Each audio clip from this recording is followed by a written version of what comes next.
তো ভিউয়ার্স এখানে দেখেন, এখানে তিনটা পজিশন রয়েছে। একটা পজিশন রয়েছে এফ তে ফরওয়ার্ড এবং অফ এবং আর তে রিভার্স। তো রিভার্স হচ্ছে এন্টি ক্লকওয়াইজ, ফরওয়ার্ড হচ্ছে ক্লকওয়াইজ।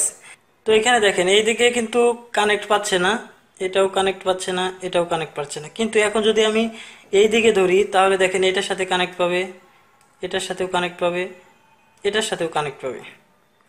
এখন আমরা এইটাকে কমন ধরে নিলাম, তাহলে এই পাশে কানেক্ট পাচ্ছে।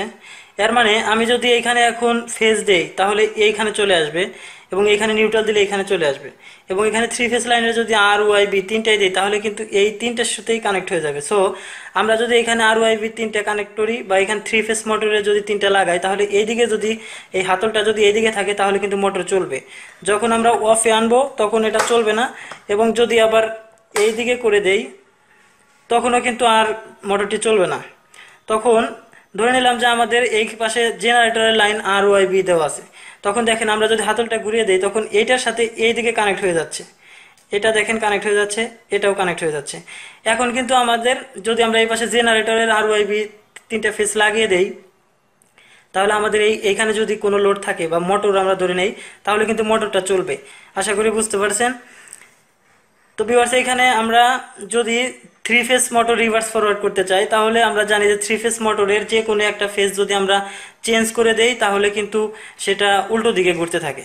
ঠিক একইভাবে যদি আমরা দেখেন এইখানে আর ওয়াই বি তিনটা দেই এবং এইখানে যদি আমরা মোটর লাগিয়ে দেই আর ওয়াই বি তাহলে একদিকে ঘুরবে, ক্লকওয়াইজ দিকে যদি ঘুরে তাহলে পরবর্তীতে যদি আমরা এইখান থেকে একটি ফেজ এইদিকে লাগিয়ে দেই এবং আর একটি ফেজ যদি আমরা এদিকে লাগিয়ে দেই অর্থাৎ চেঞ্জ করে দেই তাহলে কিন্তু মোটরটি উল্টো ঘোরা শুরু করবে। পরবর্তীতে যখন আমরা কানেক্ট করবো যে কোনো একটি ফেজ ঘুরিয়ে দিতে হবে। তো এইখানে দেখেন একটি চেঞ্জ ওভার আমি খুলে রেখেছি যেটাতে বোঝা খুবই সহজ হবে। এখন দেখেন এইখানে যদি আমরা দুইটা লাইন লাগিয়ে দেই তাহলে এই পাশে কিন্তু দেখেন এই যে একবার এটাতে কানেক্ট হবে একবার এটাতে কানেক্ট হবে, বাট এই দিকে কিন্তু দেখেন এই যে শর্ট করা রয়েছে টার্মিনালগুলা কিন্তু এখানে শর্ট করা রয়েছে।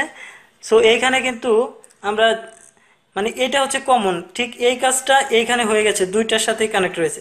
তো একবার এটাতে পাবে, সেটার সাথে ওইটাতে পাবে, এবং যখন আমরা হাতল চেঞ্জ করে দেবো তখন এইখান থেকে এটাতে পাবে। এবং এই চেঞ্জ ওভার সুইচটা এবং এই চেঞ্জ ওভার সুইচটা একই কোম্পানির লোটাস, বাট অ্যাম্পিয়ার একটু কম বেশি, এটা একটু সাইজে ছোট, এটা একটু সাইজে বড়।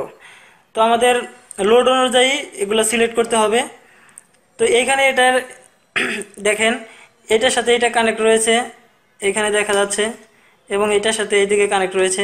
বাট এখন কিন্তু এটার সাথে এটা নাই, কারণ এই যে ফাঁকা ভিতরে দেখেন ফাঁকা দেখা যাচ্ছে, আর একটি টার্মিনাল একটু ক্ষত হয়ে গেছে, ভেঙে গেছে।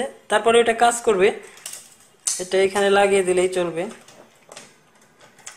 তো এ থেকে কিন্তু এগুলা কিভাবে কাজ করে সেটা কিন্তু সকলেই বুঝতে পারছেন।